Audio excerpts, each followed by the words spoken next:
ABP news आपको रखे आगे। नमस्कार, स्वागत है आपका एबीपी न्यूज में। आपके साथ मैं हूं अखिलेश आनंद। एक बड़ी खबर आपको बता दें, दिल्ली में जो इजरायली दूतावास के बाहर धमाका हुआ उसका ईरानी कनेक्शन अब सामने आ रहा है।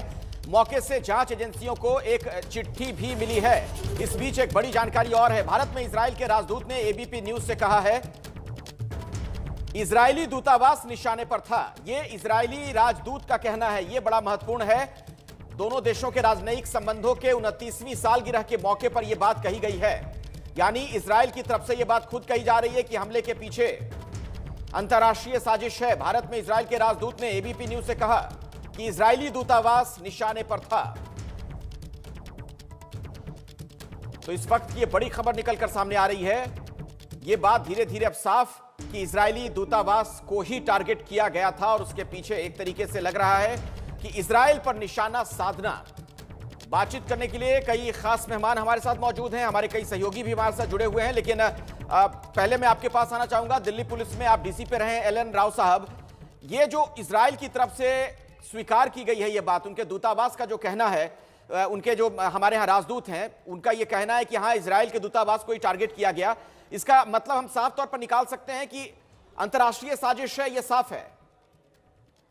देखिए अखिलेश जी, बिल्कुल ये तो स्पष्ट लग रहा है, क्योंकि जो चिट्ठी मिली है उसमें उसका जिक्र है कि पर्पज क्या है इनका सब करने का। उन्होंने बदला लेने की बात जो बताई है वो है। और दूसरी बात, इजरायल एम्बेसी के ऊपर ये दूसरा हमला हुआ है पिछले 8 साल के अंदर अंदर, और इसमें पर्पज भी बताया गया है। तो इसमें कोई मुझे दो राय लगती नहीं है कि ये साजिश सिर्फ टारगेट करने के लिए, इजरायल एम्बेसी को टारगेट करने के लिए की गई है। और मैं एक और चीज में दिमाग में सस्पेक्टेड आ रही है कि इजरायल एम्बेसी की और कहीं जो हमारे ठिकाने हैं या जो डिप्लोमेट्स रह रहे हैं वहां की सुरक्षा भी मुझे लगता है कि पुलिस ने चाकचौबंद कर दी होगी, क्योंकि ये जो मैसेज दिया गया है इससे ऐसा लगता है कि वो दोबारा भी कोई अटैक कर सकते हैं, क्योंकि ये एक तरह से वार्निंग थी। तो उस वार्निंग को देखते हुए हमें इसको सीरियसली लेना चाहिए और बिल्कुल सीरियसली लेने की आवश्यकता है। और इस बारे में थोड़ी अधिक जानकारी हमें देंगे प्रणय उपाध्याय भी हमारे साथ जुड़ चुके हैं। प्रणय ने बातचीत की है इजरायल के राजदूत से। प्रणय, क्या कहा गया आपसे?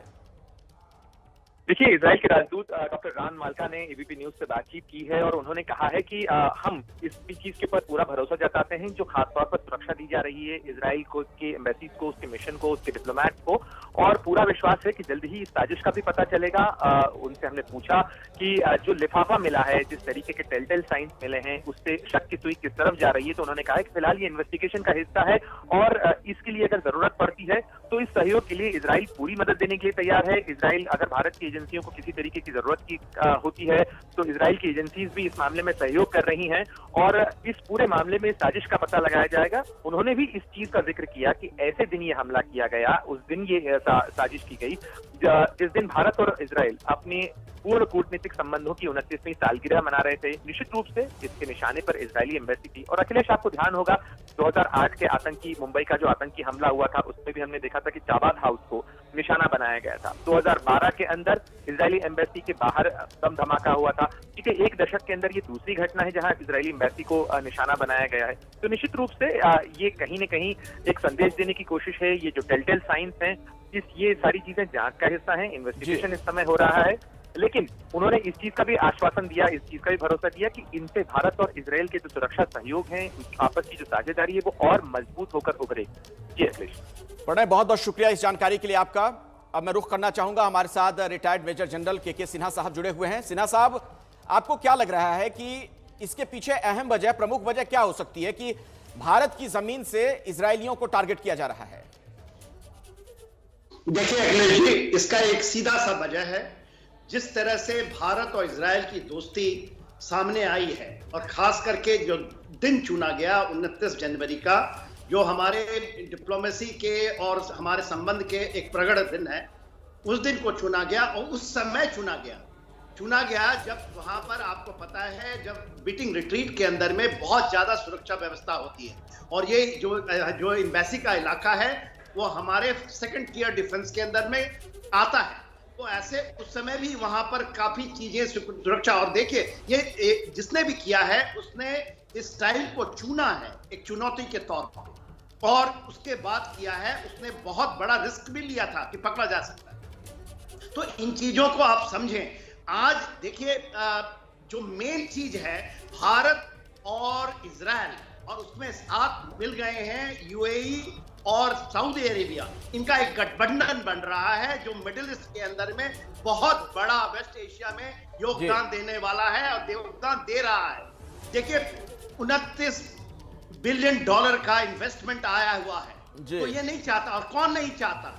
आपके एक जो अभी तो संवाददाता थे वो कह रहे थे 26/11 के दिन इजराइल के जो जहां पर लोग रहते थे वहां के हाउस को टारगेट किया गया था। तो इसमें पाकिस्तान के हाथ को भी छोड़ देना, केवल हम ये देखना कि केवल ईरान। सिन्हा साहब मैं आपको रोकना चाहूंगा। एक और बड़ी खबर आ गई है कि दिल्ली धमाके से जुड़ी सारी जानकारी प्रधानमंत्री को दी गई है, हर जानकारी से उन्हें अवगत कराया गया है। आशीष कुमार सिंह हमें इसके बारे में और ज्यादा जानकारी देंगे। आशीष। जी हाँ, ये बड़ी जानकारी मिली है अखिलेश कि प्रधानमंत्री को सिर्फ हमला ही नहीं, मैं बताना चाहूंगा जांच को लेकर के, इन्वेस्टिगेशंस को लेकर के प्रधानमंत्री को ब्रीफ कर दिया गया है।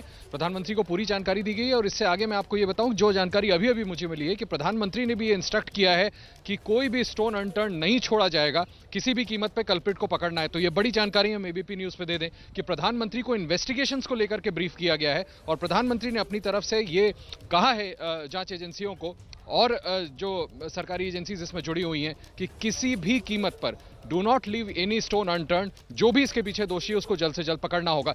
इसकी वजह एक और मैं आपकी छोटी सी अपडेट दे दूं कि कल जब राष्ट्रीय सुरक्षा सलाहकार की बात हुई थी नेशनल सिक्योरिटी एडवाइजर इजराइल से, तो उन्होंने मैसेज भी इजरायली प्रधानमंत्री का प्रधानमंत्री मोदी के लिए कन्वे किया था कि हमें आप पर पूरा भरोसा है, हमें प्रधानमंत्री मोदी के नेतृत्व पर पूरा भरोसा है कि वो निश्चित तौर पर इसकी जांच करके जो असल कल्प्रिट होगा उस तक पहुंचेंगे। तो अब प्रधानमंत्री को ब्रीफ किया गया है और प्रधानमंत्री ने कहा है कि जो भी दोषी हैं जल्द से जल्द उनको पकड़ा जाए, उनको आइडेंटिफाई किया जाए। बिल्कुल। और देखिए सरकार कैसे एक्शन में है, सरकार कितनी गंभीर है, इस बात का अंदाजा आप ऐसे भी लगाइए कि गृह मंत्री ने पश्चिम बंगाल का दौरा रद्द कर दिया।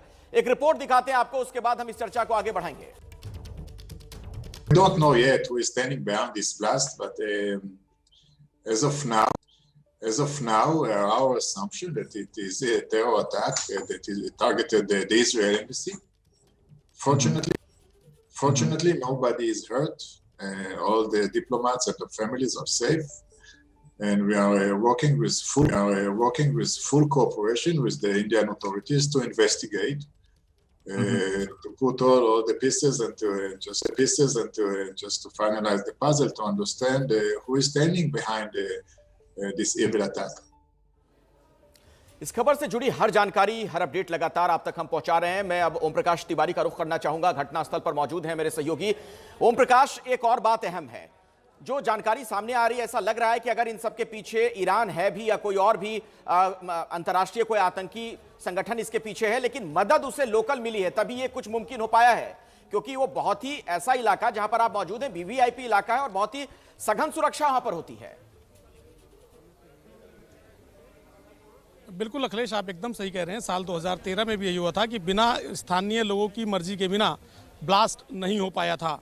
जो गाड़ी पे बम लगाया गया था वो स्थानीय लोगों की मर्जी के बिना नहीं हो पाया था। और इस मामले में भी जो सामान खरीदा गया है वो स्थानीय मार्केट का ही लगता है। ऐसे में इस बात की संभावना से बिल्कुल इनकार नहीं किया जा सकता कि पिछली बार की तरह इसकी साजिश कहीं विदेश में रची गई हो और कार्य को अंजाम यहाँ पर दिया गया हो। मैं आपको एक चीज़ और दिखाना चाहूँगा अखिलेश, मैं कहूँगा अपने कैमरामैन से वो घटनास्थल का दिखाए।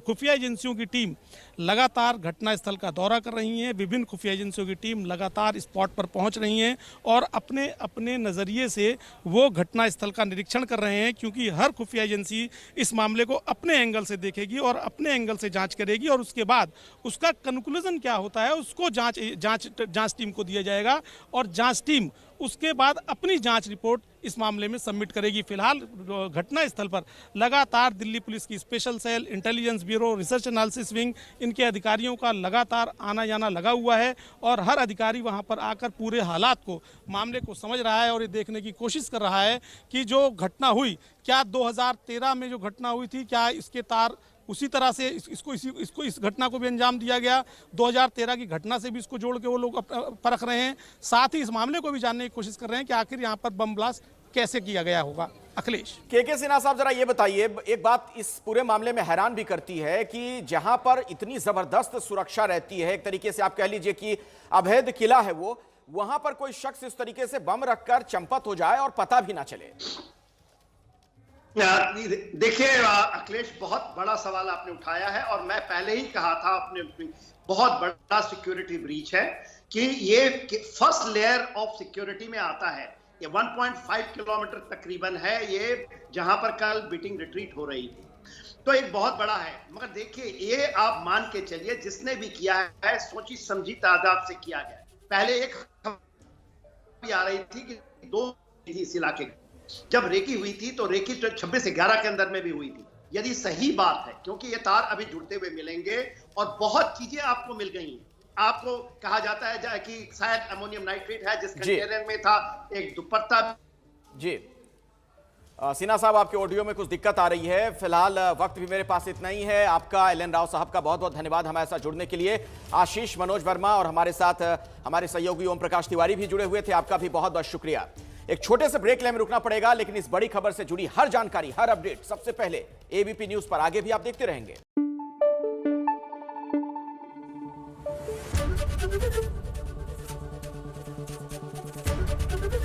एबीपी न्यूज आपको रखे आगे।